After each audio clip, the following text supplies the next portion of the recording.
Facebook super coaching सभी का स्वागत है 6 बजे वाले सेशन में, जहां पे आज हम करेंगे मिडिवल इंडिया का मेगा रिवीजन। फटाफट आ जाओ सभी के सभी लोग और शुरुआत करते हैं दमदार रिवीजन की, जो आपका री एग्जामिनेशन होने वाला है अगस्त के अंदर, उसके रेस्पेक्ट में। फटाफट आ जाओ, लेट स्टार्ट। सो कैसे हो भाई सभी लोग? पढ़ाई वढ़ाई बढ़िया चल रही है? मस्त चल रही है ना पढ़ाई वढ़ाई? पढ़ रहे हो कि नहीं पढ़ रहे हो? कि मौज मस्ती कर रहे हो? हाँ, क्या कर रहे हो? पढ़ रहे हो कि नहीं पढ़ रहे हो? है ना, पढ़ रहे हो? हैवी रेन हर जगह हो रही है भाई, हर जगह हो रही है। बहुत बारिश हो रही है। कल दिल्ली में बहुत बारिश हुई, नोएडा में बहुत बारिश हुई। तैरते तैरते घर गए हैं। ओके, पता नहीं जैसे जैसे तैसे घर पहुंचे कल तो। चलो लेट स्टार्ट, शुरुआत करते हैं भाई।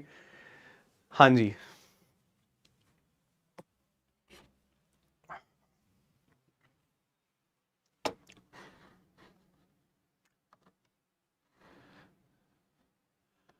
ओके ठीक है, लेट स्टार्ट। तो एक इंपॉर्टेंट अनाउंसमेंट, संडे में कोई छुट्टी नहीं है इस बार, क्योंकि आपका री एग्जामिनेशन है। 21 तारीख से आपका एग्जामिनेशन है। होपफुली 21 में हिस्ट्री हो जाता है। तो संडे में इस बार कोई छुट्टी नहीं है, और संडे में इस बार स्पेशल मैराथन है। स्पेशल मैराथन 6 बजे जो होगा, जिसमें कंप्लीट हिस्ट्री का रिवीजन होगा। तो अपना टाइम जो है बचा के रखना। संडे का मतलब ये नहीं है कि संडे में कहीं खेलने खेलने वेले निकल जाओ, घूमने निकल जाओ, नहीं। संडे का मतलब इस बार क्या है, संडे में बढ़िया से रिवीजन करना है शाम में 6 बजे। ठीक है, तो मिलेंगे हम, कंप्लीट रिवीजन करेंगे। संडे स्पेशल मैराथन होने वाला है, सभी के सभी लोग आना और मेहनत करेंगे जबरदस्त तरीके से संडे में। चलो शुरुआत करते हैं। पहला क्वेश्चन आपके सामने आ गया, फटाफट पढ़ो, इसको आंसर करो। क्या पूछ रहा है भाई ये? एक मुगल बादशाह के बारे में हमें पूछा जा रहा है। मुगल बादशाह जो है, showed to the conservative and religious minded person that the language is not a natural process, जुबान कुदरत, but it is a worldly process of learning. To prove his argument, he, through his practical experiment, kept the newly born in completely secluded place known as गुंग महल। कौन से मुगल बादशाह के बारे में बात की जा रही है? किस मुगल बादशाह के बारे में बात की जा रही है जिन्होंने रूढ़िवादी और धार्मिक प्रकृति के लोगों को यह दिखाने की कोशिश की कि जो भाषा होता है वो प्राकृतिक नहीं होता है। ठीक है, प्राकृतिक नहीं होता है, वो लर्निंग के साथ होता है। ऐसे नहीं कि आपको नेचुरली कोई भाषा आपको आ जाएगी, नहीं, आपको सीखना पड़ता है। ठीक है, जब आप सीखोगे तभी तो कोई चीज आएगी, ये थोड़ी ना कि ऑटोमेटिकली आ जाएगी, है ना। तो जो बच्चा होता है वो सीखता है, तभी तो उसको, बच्चे को सारी लैंग्वेज आती है। तो उन्होंने एक्सपेरिमेंट कंडक्ट किया था। उस एक्सपेरिमेंट को किस जगह कंडक्ट किया था? गुंग महल के अंदर किया था। तो कौन से बादशाह ने किया था? ये किसकी बात हो रही है? ये किसकी बात हो रही है? ये बात हो रही है अकबर की। तो करेक्ट आंसर यहां पे क्या है? अकबर। ओके, 16वीं सेंचुरी में अकबर ने एक्सपेरिमेंट किया था, उन्होंने टेस्ट किया था ये। ठीक है, ये हाइपोथेसिस बेबीज के ऊपर टेस्ट किया था, बच्चों के ऊपर ये परीक्षण किया गया था, जिनको बोलना सिखाया गया था। और ये मेनली जो रूढ़िवादी लोग थे उनको दिखाने की कोशिश की जा रही थी कि जो सिखाया जाता है वही आप सीख पाते हो, ये नहीं है कि नेचुरली सब लोग सीख जाते हैं। ठीक है, तो करेक्ट आंसर क्या है? अकबर। ओके, चलो सेकंड क्वेश्चन की तरफ चलते हैं। यहां पे क्या पूछ रहा है? मुंतकफ तवारिक के बारे में पूछा जा रहा है। मुंतकफ तवारिक बदायूनी की है, तारीख बदायूनी भी बोलते हैं इसको। 3 पार्ट के अंदर डिवाइडेड है। In this Badauni describe the history beginning from the rule of Sabuktigin to the reign of Humayun. He has describe the history during the rule of Akbar up to the year 1602। Then चौथा, Badauni criticise severely the religious views and policy of Akbar. तो कौन सा statement सही है? हाँ जी, ध्यान से देखो, बदायूनी, मुंतकफ तवारिक एंड उसके साथ साथ अबुल फजल की अकबरनामा हो गई। ओके, आईन अकबरी, हाँ जी, अकबरनामा हो गई। तो यहां पे सवाल पूछा जा रहा है लेकिन बदायूनी के ऊपर।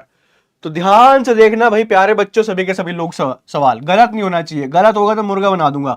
इसे 3 भागों में विभाजित किया गया है। ठीक है, दूसरा, इसमें बदायूनी ने सप्तगिन के शासन से लेकर हुमायूं के शासनकाल तक वर्णन किया हुआ है।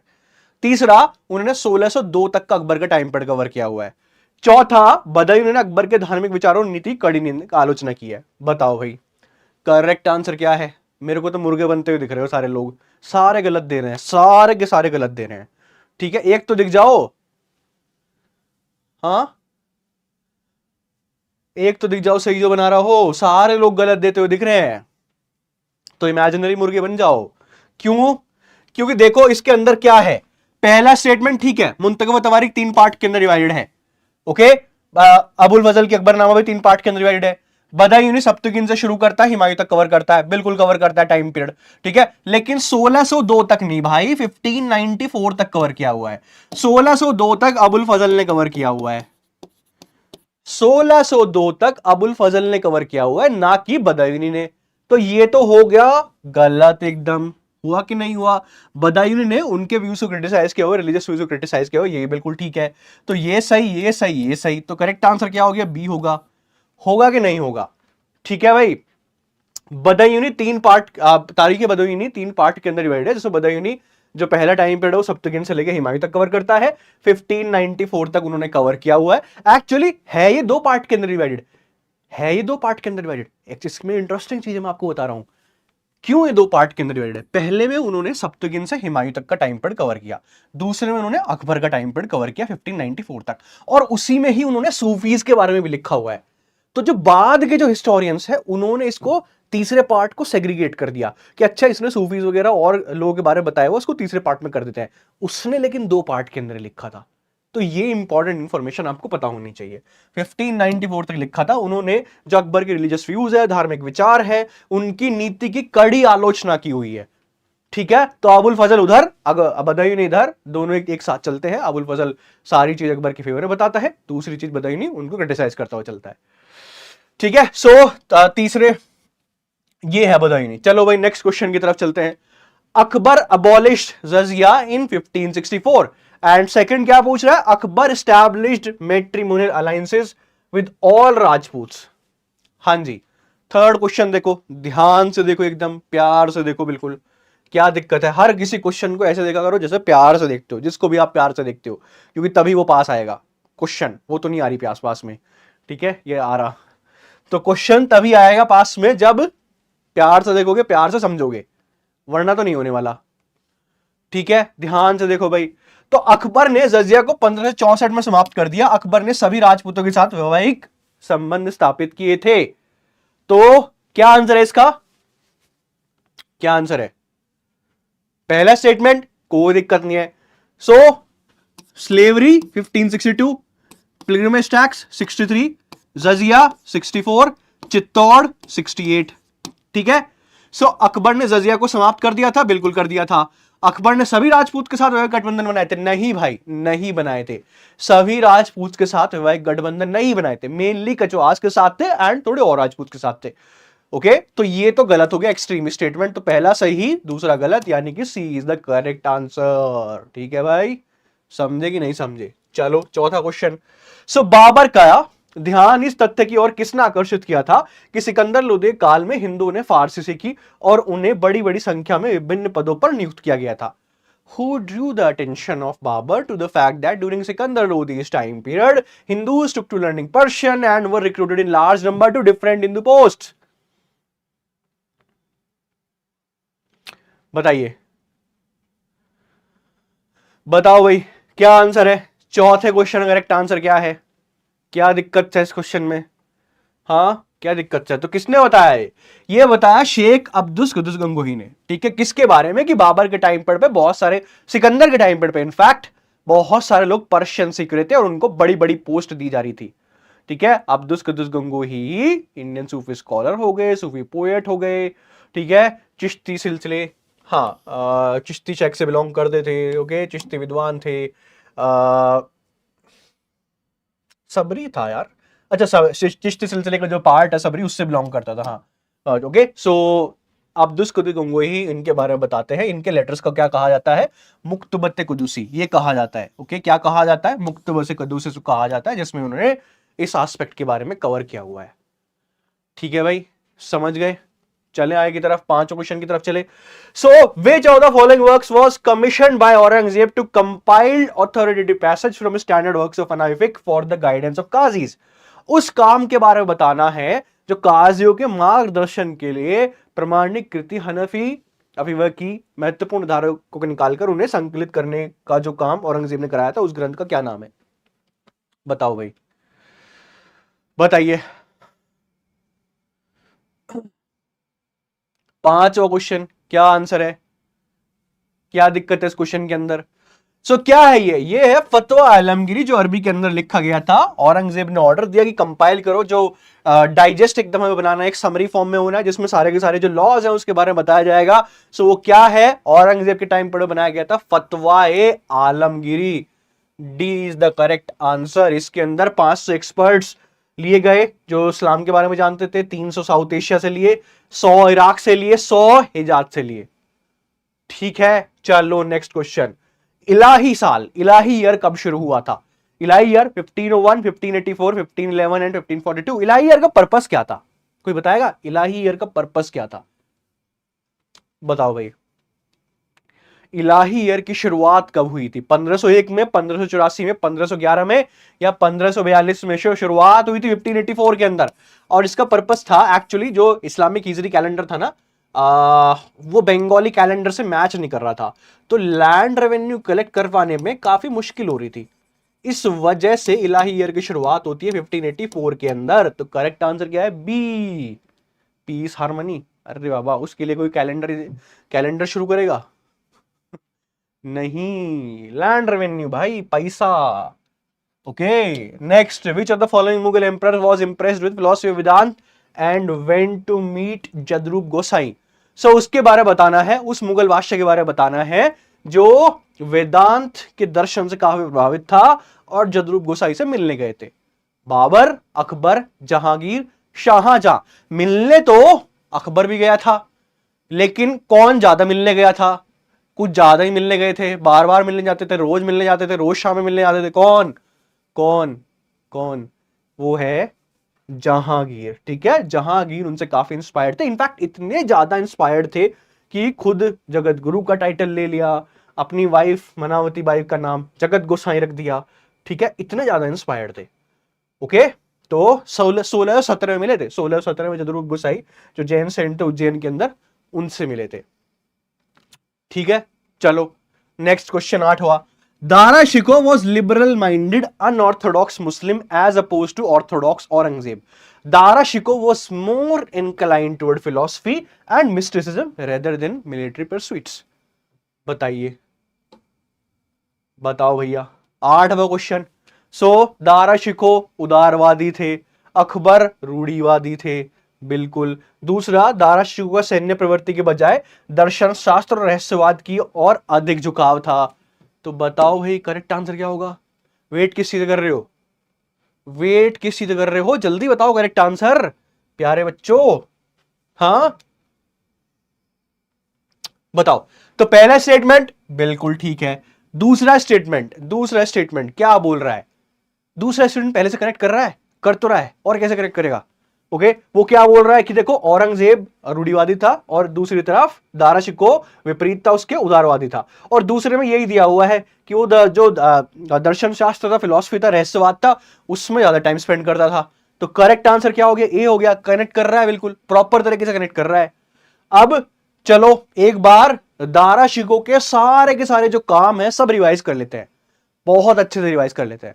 ठीक है, तो सबसे पहला कौन सा है? मजमा-उल बहरैन। मजमा-उल बहरैन पहला काम हो गया। ठीक है, इसमें सूफिज्म और हिंदुइज्म जो दो विचार हैं उनके बारे में बताया हुआ है, किस तरीके से वो मेल खाते हैं और इसका एक ही रास्ता है, ये बताया गया है। ठीक है, दूसरा सिर्र अकबर। सिर्र अकबर क्या है? ये है ट्रांसलेशन उपनिषद का। उपनिषद का ट्रांसलेशन है, तो दारा शिको के द्वारा किया गया था। तो ये है सिर्र अकबर। तीसरा सफीन तौलिया। ठीक है, ये क्या है? जो सूफीज की बायोग्राफी होती है वो है ये सफीन तौलिया। ठीक है, चौथा क्या है? रिसल्लाए हकनामा। रिसल्लाए हकनामा क्या है? ये मेनली फिलोसफिकल ट्रिटाइज है। ये मेटाफिजिकल कॉन्सेप्ट जो होते हैं, जो नेचर के जो कॉन्सेप्ट्स होते हैं, उसके बारे में बताया गया है। तो ये क्या है? रिसल्लाए हकनुमा। ठीक है, लिख लो भाई, मेरी शक्ल क्या देख रहे हो? लिख लो जल्दी जल्दी, तेजी से हाथ चलाया करो। ओके, देन हसनात अरफिन। हसनात अरफिन क्या है? ये है जो सूफी सेंट्स है, उनकी सेइंग्स, उनकी टीचिंग्स, उसके बारे में लिखा गया है। तो ये क्या है? हसनात अरफिन। ठीक है भाई, लास्ट में कौन सा है? मुकलमाए बाबालाल व दारा शिको। तो ये क्या है? ये दारा शिको और हिंदू सेंट बाबालाल दास जो थे उनके बीच का डायलॉग है, उनके बीच का डायलॉग है। ठीक है भाई, समझ गए सभी के सभी लोग? एक बार कमेंट सेक्शन के अंदर लिख के बता दो कि यस 6 के 6 काम समझ गए, और ये 6 के 6 काम एग्जामिनेशन के लिए इंपॉर्टेंट है।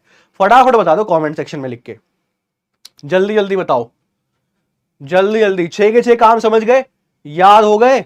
अगर पूछ लूंगा कभी तो आ जाएंगे, समझ में आ जाएंगे ना? अगर मान लो मैंने आपको रात में जाके पूछ लिया कि अच्छा ये बता दो सिर्र अकबर क्या है, तो बता दोगे ना? बता दोगे? चलो पूछ लेंगे, फिर कॉल कर लो किस दिन, ठीक है? Who among the following Rajputs noble held the mansab of 7,000 under Aurangzeb? सो औरंगजेब के शासन काल में निम्नलिखित में से किसने 7,000 की मनसबदारी धारण की हुई थी, मिली हुई थी? अनूप सिंह को, राणा राज सिंह को, मिर्जा जय सिंह को, बिशन सिंह को। मनसबदारी, जात एंड सवार। जात क्या होता है? पर्सनल रैंक होता है। सवार क्या होता है? कितने सोल्जर्स मेंटेन करने हैं। ठीक है, 7,000 की मनसबदारी रेयरली किसी को मिलती थी, मिर्जा अजीज कोका को मिली हुई थी, एंड उसके साथ साथ किसको मिली थी? किसको मिली थी? महाराजा राजा जय सिंह को। तो करेक्ट आंसर क्या है? C is the correct answer. Rarely किसी को मिलती थी, 7,000 की मिलती थी। ओके, तो करेक्ट आंसर क्या है? C is the correct answer. Next question आ गया भाई, मैंने कहा था ना मैं कभी भी पूछ सकता हूं दारा शिकोह के काम के ऊपर। आ गया क्वेश्चन। अब जो इस क्वेश्चन का आंसर ना देना, चुपचाप कोने में जाके मुर्गा बन जाना चुपचाप, ठीक है? अगर जिस पे आंसर ना हो, ईमानदारी से कि सर हमसे नहीं हो पाया आंसर, तो हम जा रहे हैं मुर्गा बनने के लिए, ठीक है? सही है? सही है ना? कंफर्म है? अभी कराया जस्ट। आगे देखो क्वेश्चन, तो कौन सा गलत है? कौन सा गलत है? Dara Shikoh translated Persian into Upanishad into Persian language. ठीक है भाई। The project was complete in the year 1657। तीसरा, दारा शिकोह योग वशिष्ठ ट्रांसलेट किया 1860 में। दारा शिकोह सिर्र अकबर भगवत गीता के ऊपर है, ठीक है? पांचवा, मजमा उल बहरैन उनके द्वारा नहीं लिखा गया है। अब बता दो, चुपचाप बता दो सारे के सारे लोग, गलत कौन सा है? तो मेरे को बहुत सारे मुर्गे बनते हुए दिख रहे हैं लोग। कौन कौन दिख रहा है? सुप्रिया दिख रही है, दीपाली भी दिख रही है, श्रेया भी दिख रही है, पल्लवी भी दिख रही है, ठीक है? कई दिख रहे हैं। मैम जायसवाल भी दिख रही है, आचू भी दिख रही है, पूजा भी दिख रही है, गायत्री कुंडू भी दिख रही है, ठीक है? एंड निखिल भी दिख रहे हैं। काफी दिख रहे हैं भाई, काफी दिख रहे हैं भाई, मेरे को बहुत सारे दिख रहे हैं, बहुत ही सारे दिख रहे हैं। चलो भाई देख लेते हैं क्यों दिख रहे हैं। देखो, पहला स्टेटमेंट बिल्कुल ठीक है, दारा शिकोह ने उपनिषद को पर्शियन के अंदर ट्रांसलेट किया था, 1657 के अंदर ट्रांसलेट किया था, कोई दिक्कत नहीं है। अब ये जो दारा शिकोह ने देखो, दारा शिकोह 1860 के अंदर कहां आ गया, पहले मुझे ये बताओ। योगा वशिष्ठ निजामुद्दीन पानीपति ने की थी, निजामुद्दीन पानीपति ने इसको ट्रांसलेट किया था, ठीक है? पानीपति, पानी का पति, तो इन्होंने ट्रांसलेट किया था इसको, ये गलत हो गया। दारा शिकोह सिर्र अकबर उपनिषद, अभी तो बताया था। हाँ, इतनी जल्दी भूल जाते हो? मजमा उल बहरैन उन्होंने लिखा हुआ है, गलत। तो करेक्ट आंसर क्या हुआ? सी डी ई, यानी कि C is the correct answer. C is the correct answer. ठीक है, कितना सिंपल क्वेश्चन था, बताओ था कि नहीं था? हाँ, नहीं था ना? ठीक है, 11वां question, Mughal Sikh conflict 1669, Jat uprising 1672, Mughal Rajput alliance conflict 1675, अरे सतनामी। अच्छा, ये पूछ रहा है, मैच करना है, मैच करना है भाई, मैच करना है।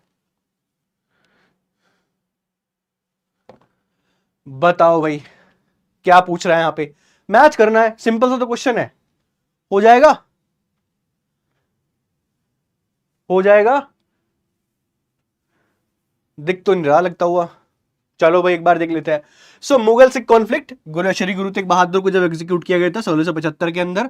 Jat uprising Gokul 1669, Mughal Rajput conflict Mewar Marwar 1679, and Satnami uprising 1672। तो ए का 3, ए का 3, बी का 1, सी का 4 एंड डी का 2। तो करेक्ट आंसर क्या है? A is the correct answer.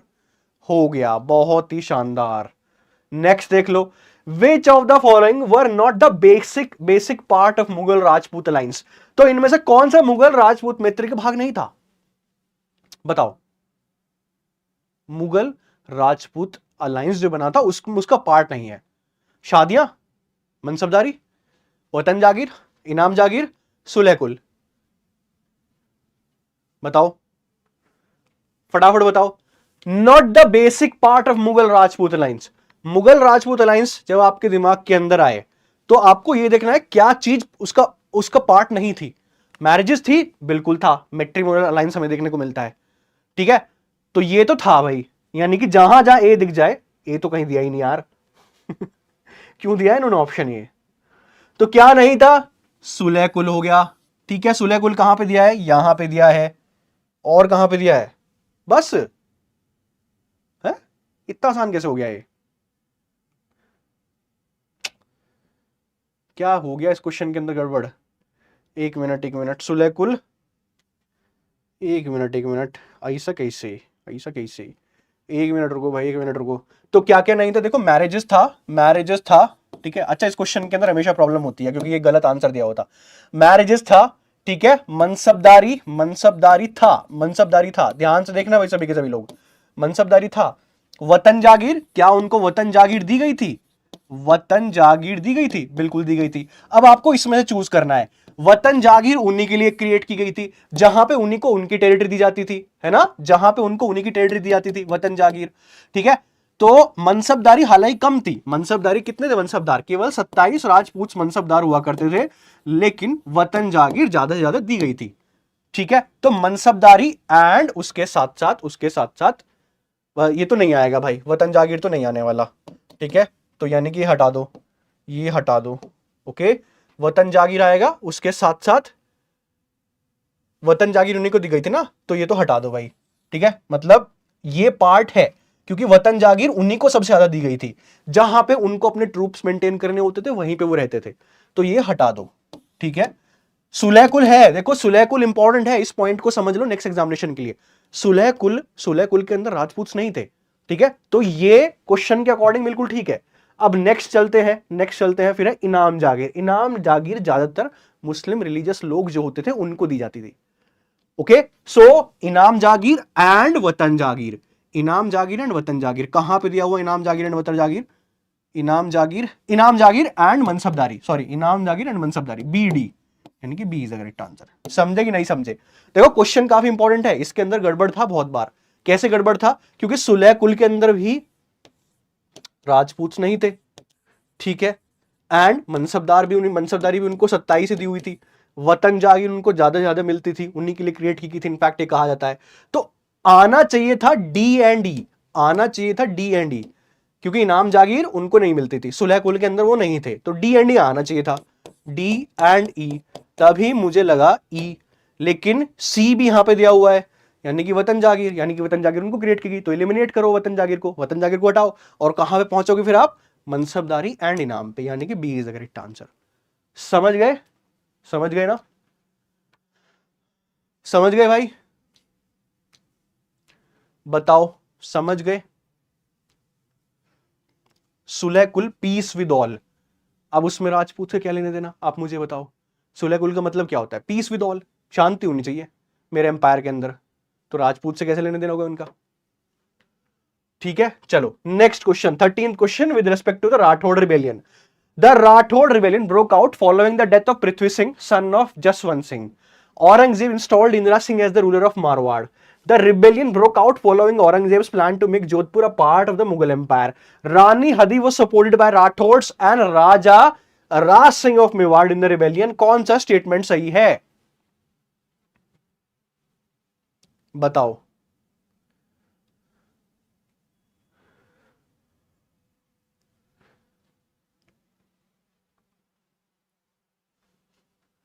बताइए भाई, यहां पे क्या दिक्कत है, तो कॉन्फ्लिक्ट कब हुआ था राजपूत के साथ, 1679 के अंदर, कहां पे हुआ, मारवाड़ में भी हुआ, मेवाड़ में भी हुआ, ठीक है, मारवाड़ में भी हुआ एंड मेवाड़ में भी हुआ।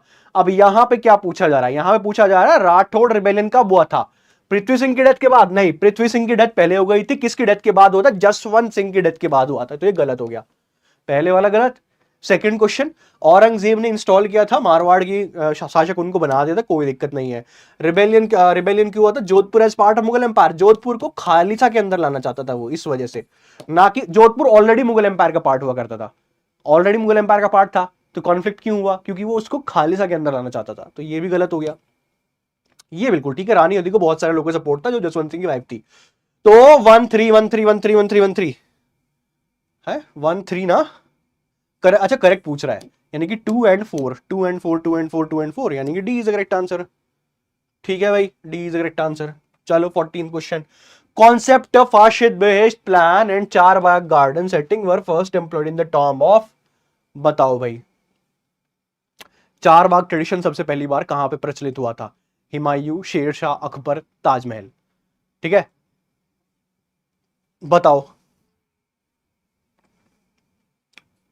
बताओ भाई। चार बाग ट्रेडिशन आपने देखा होगा, ताजमहल जिन लोगों ने देखा है, ताजमहल चार बाग शैली के अंदर ही बनाया गया है। हुमायूं टॉम चार बाग शैली के अंदर ही बनाया गया है। ठीक है, सो ये क्या हुआ है? गार्डन टॉम जो चार बाग चार शैली के अंदर बनाया गया, चार क्वाड्रेंट्स डिवाइड कर देते थे, गार्डन को डिवाइड कर देते थे इस तरीके से। सो ये चार बाग शैली सबसे पहली बार किसने यूज की थी? हुमायूं। ए इज द करेक्ट आंसर। ठीक है भाई। नदीरुल असर की उपाधि किसको दी गई थी? ये चारों पेंटर हुमायूं कोर्ट के अंदर थे, अबुल हसन भी, बिशनदास भी, मंसूर भी, मनोहर भी। लेकिन नदीरुल असर की ग्रेटेस्ट ऑफ ऑल किसने उपाधि, किसको दी हुई थी उपाधि? जहांगीर के द्वारा। ये बताओ, अबुल हसन, बिशनदास, मंसूर एंड लास्ट में मनोहर, किसको दी गई थी? ये दी गई थी मंसूर को। सी इज द करेक्ट आंसर। कौन सा इसमें गलत है? अब्बास खान सरवानी, तारिक शेरशाही, दूसरा गुलबदन बानो बेगम, हुमायूंनामा, अब्दुल कदीर बदायूनी, मुंतखब तवारिक, लास्ट में क्या पूछ रहा है? लाहौरी खुलसत तवारिक। बताओ भाई, जल्दी बताओ तेजी के साथ।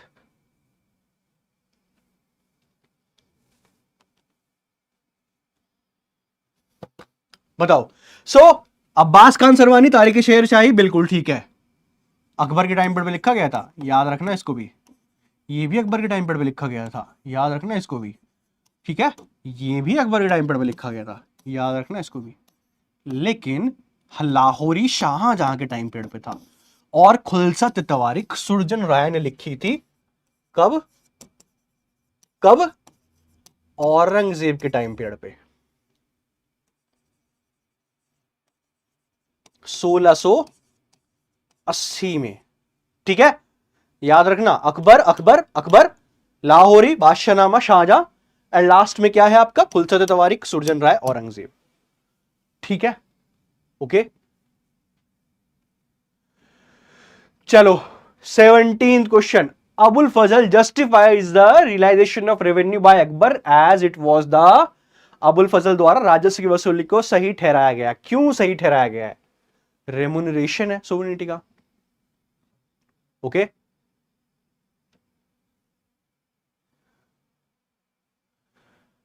remuneration of sovereignty, divine right of the king for the protection of the borders and hereditary proprietary of the property right of the king.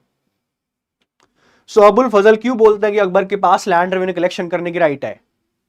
Okay, क्यों बोलते हैं भाई, क्यों बोलते हैं? वो इस वजह से बोलते हैं क्योंकि संप्रभुता का पारिश्रमिक है, क्योंकि वो संप्रभु है, वो संप्रभु है तो आपको प्रोटेक्ट कर रहे हैं, सारी चीजें कर रहे हैं, इस वजह से आपको उनको लैंड रेवेन्यू देना चाहिए। ठीक है, तो करेक्ट आंसर क्या है? A is the correct answer. 18th, पहली लूट सूरत की छत्रपति शिवाजी के द्वारा कब की गई थी? साथ साथ दूसरी भी बता देना। पहला क्या दिया हुआ? 1645, 1646, 1664, 1666। बताओ जल्दी, तेजी के साथ। तो पहली लूट कब थी? 45, 46, 64, 66। दूसरी कब थी? दूसरी बता दे रहा हूं मैं, 1670। पहली कब थी?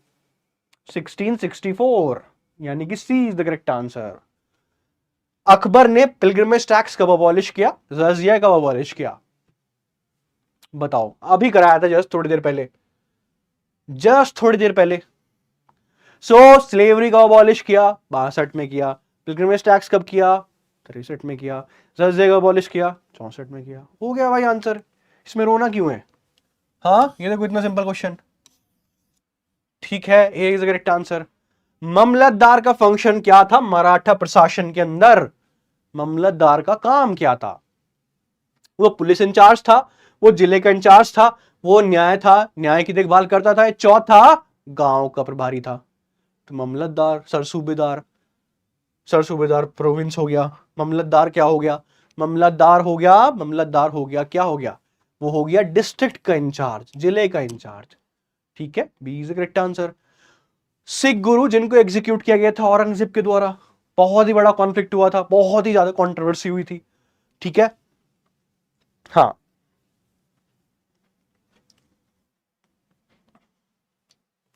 बताओ भाई, गुरु तेग बहादुर, गुरु अर्जन देव, गुरु हरगोविंद सिंह या गुरु गोविंद सिंह? तो करेक्ट आंसर है A is correct answer, Guru Tegh Bahadur 1675।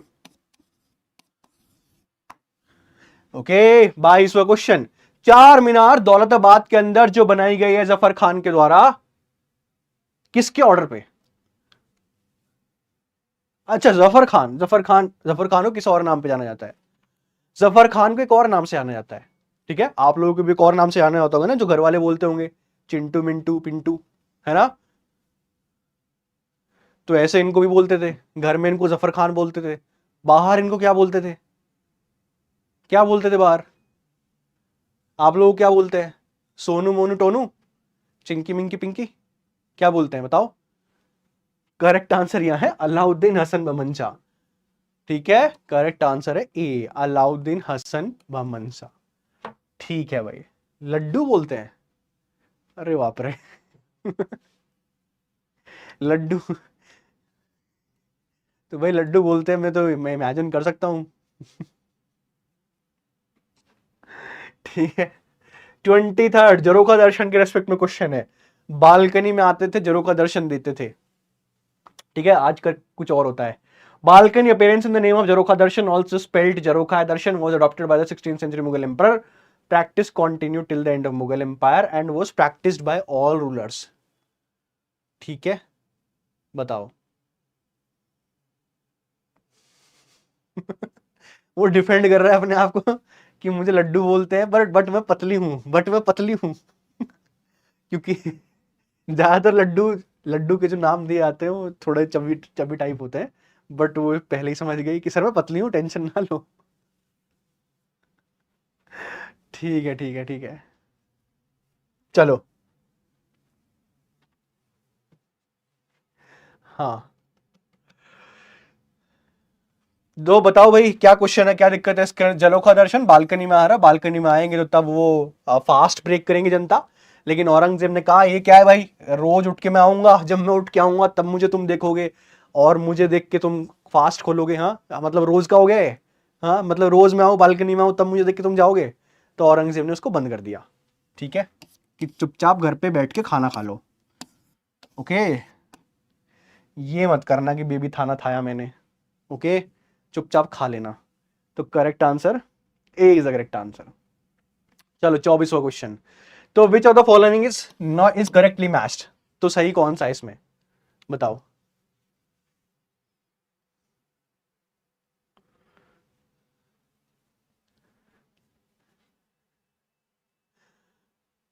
बताओ, मुसद्दी, मुतस्सदी, मुकद्दम, कानूंगो, करेक्ट कौन सा है?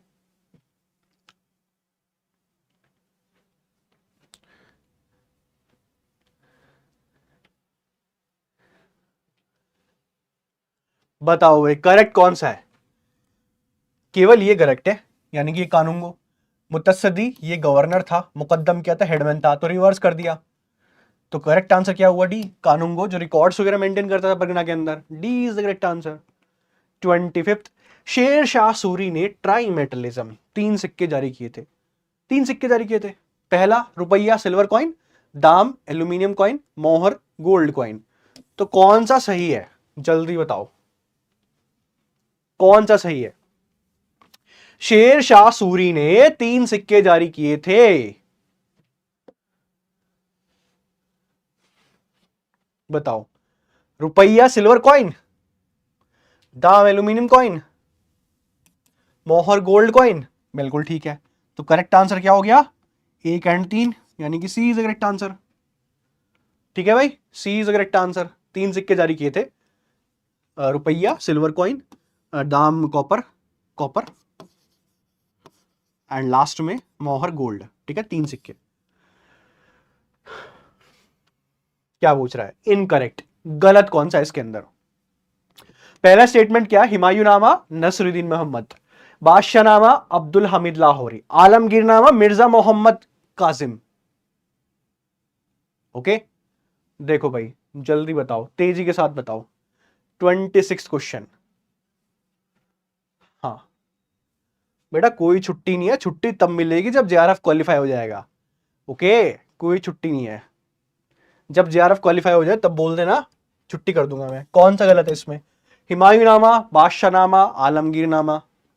गलत कौन सा इसके अंदर? पहले वाला गलत है, हुमायूंनामा गुलबदन बानो बेगम, गलत एकदम।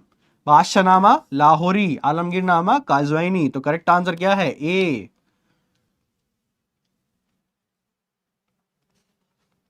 नेक्स्ट 27वां क्वेश्चन, ध्यान से पढ़ना सभी, प्यार के साथ, एकदम प्यार नाल। Okay, Akbar abolished the practice of sati completely. He established a translation department to translate various works into Sanskrit. He emphasized the education of non-religious subjects like mathematics, agriculture, geometry, astronomy. Okay, है ना? बताओ। अकबर ने सती प्रथा को पूर्णतः समाप्त कर दिया था। उन्होंने विभिन्न कार्य का संस्कृत में अनुवाद करने के लिए अनुवाद विभाग की स्थापना की थी। उन्होंने गणित, कृषि, जिम्ति, खगोल विज्ञान जैसे गैर धार्मिक विषयों की समर्थन किया था। कौन सा सही है? बी। अरे वाह, सभी ने सही दे दिया आज, क्या बात है यार। ठीक है, एक तो सती को देखो पूर्णतः समाप्त नहीं किया था, बादशाह से परमिशन ले लो एंड परफॉर्म कर लो। ठीक है, परमिशन लेके परफॉर्म कर लो। ओके, तो ये तो हो गया गलत। संस्कृत ये भी गलत हो गया, क्योंकि पर्शियन के अंदर ट्रांसलेशन होना होता था। एंड ये बिल्कुल ठीक है, तो करेक्ट आंसर क्या हो गया? C, B is the correct answer. चलो next, origin of mansabdari can be seen in the Genghis Khan's decimal system of the army. Second, Akbar started mansabdari 1560. Mansabdars were paid only in cash. बताओ, बताइए।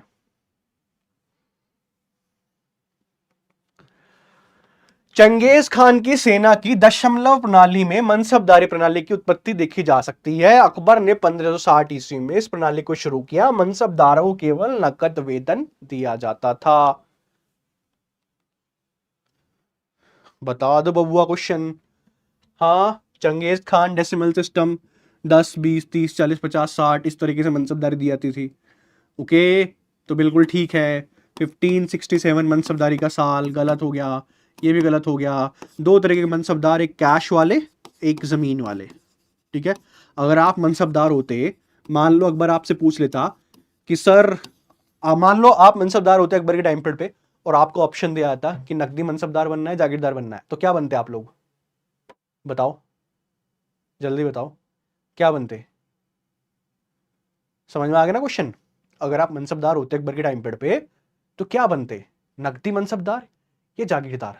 Cash वाले या land वाले? जागीरदार, जागीरदार, cash वाले जागीरदार, जागीरदार, जागीरदार, जागीरदार, जागीरदार, सारे जागीरदार बनते भाई। दो लोग बोले कि उनको नकदी, उनको कैश चाहिए, जागीरदार नहीं बनेंगे, कैश वाले। ठीक है, फायदा किसमें है? फायदा किसमें है? फायदा है ये जागीर वाले में, क्योंकि यहां पे जमा और हासिल उसका लेन देन होता था।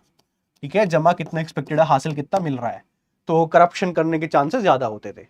तो जो जागीरदार वाले हैं भाई, वो करप्शन करने के चांसेस ज्यादा है, तो इस वजह से वो जागीरदार बन रहे हैं। ठीक है, तो करेक्ट आंसर क्या है यहाँ पे? पहला, बस पहला। अब बताओ भाई, ऑर्डर एंड कौन सा फाउंडर उनका? शोरावर्दी हो गया, नक्शबंदी, ऋषि फिरदौसिया, उसके बाद ऋषि, अच्छा, शेख शरफुद्दीन याहिया, ख्वाजा पीर मोहम्मद, शेख शिहाबुद्दीन, नूरुद्दीन।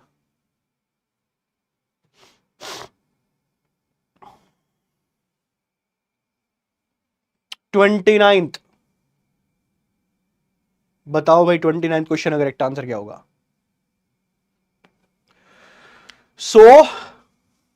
सूरावर्दी,